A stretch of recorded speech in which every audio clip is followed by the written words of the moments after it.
নমস্কাৰ। আজি মই আপোনালোকক আমাৰ বাগিচাত নাইটকুইন ফুলজোপাত ফুলা নাইটকুইন ফুলপাহ দেখুৱাবলৈ ওলাইছোঁ। এই নাইটকুইন ফুলপাহ সন্ধিয়াৰ পৰা পাহ মেলিবলৈ লৈ ৰাতি 11 মান বজাত সম্পূৰ্ণ ফুললৈ পৰিৱৰ্তন হয়। দেখিছেনে ইমান ধুনীয়া মৃদু সুগন্ধিযুক্ত এই ফুলপাহ। দেখিবলৈ ড্ৰেগন ফলৰ ফুলৰ দৰে। আজি নিশাটো ফুলি থাকিব আৰু পুৱালৈ এই ফুলপাহ মৰহি যাব।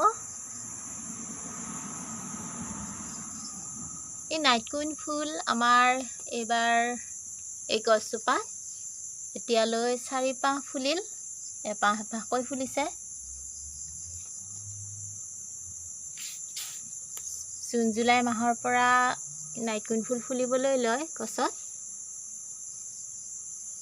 দেখিবলৈ ইমান ধুনীয়া আৰু মৃদু সুগন্ধিযুক্ত এই ফুলপাহ। কিছু লোকে ব্ৰহ্মকমল বুলিও কয় এই নাইটকুইন ফুলক।